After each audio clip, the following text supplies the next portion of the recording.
अद्भुत प्रभाव देखकर रणछोड़ जी के लिए एक अमूल्य हार देकर लौट गए थे।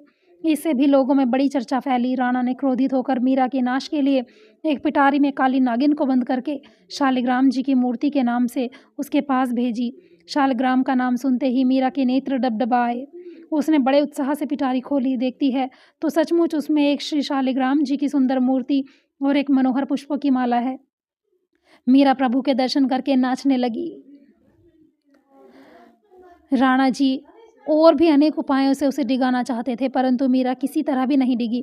जब राणा बहुत सताने लगे तब मीरा ने गोसाई तुलसीदास जी को एक पत्र लिखा और उसमें लिखा, स्वस्ति श्री तुलसी गुणभूषण दूषण हरण गुसाई, 12 बार प्रणाम करहूँ अब करहूँ शोक समुदाई। घर के स्वजन हमारे चेते जेते सबन उपाधि बढ़ाई, साधु संग भजन करत मोहि देत कलेस महाई।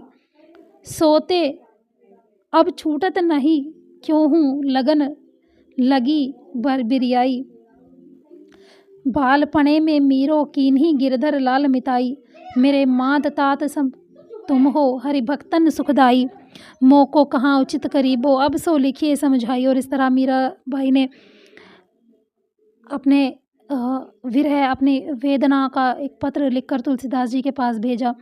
इस पत्र को पाकर मीरा ने घर छोड़कर वृंदावन जाने का निश्चय कर लिया।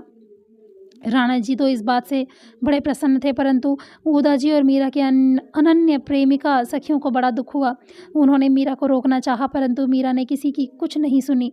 वह झटपट महल से निकलकर वृंदावन की ओर चल पड़ी। प्रीतम की खोज में जाने वाले कभी पीछे नहीं देखा करते। मीरा भी आज उस परम प्यारे श्याम सुंदर की खोज में उन्मादिनी होकर दौड़ रही हैं। धन्य है मीरा, धन्य है। मीरा वृंदावन पहुंची और वहां श्याम सुंदर के प्रत्यक्ष दर्शन के लिए विरह के गीत गाती कुंज कुंज में भटकने लगी। जो उसे देखता वही भक्ति रस से भीग जाता। प्रेम रस में छकी हुई मीरा विरह के गीत गाती फिरती। जब भक्त भगवान के लिए व्याकुल होते हैं तब भगवान भी उनसे मिलने के लिए वैसे ही व्याकुल हो उठते हैं। मीरा के प्रभु गिरधर नागर मिलिया मिटे को कलेस, भक्त भगवान को बाध्य कर लेते हैं। मीरा के निकट यूं ही बाध्य होकर भगवान को आना पड़ा। उस मनोहर छवि को निरख मीरा मोहित हो गई। नाच नाच कर गाने लगी। उस रूप राशि को देखकर किसका चित उत्तम नहीं हो जाता।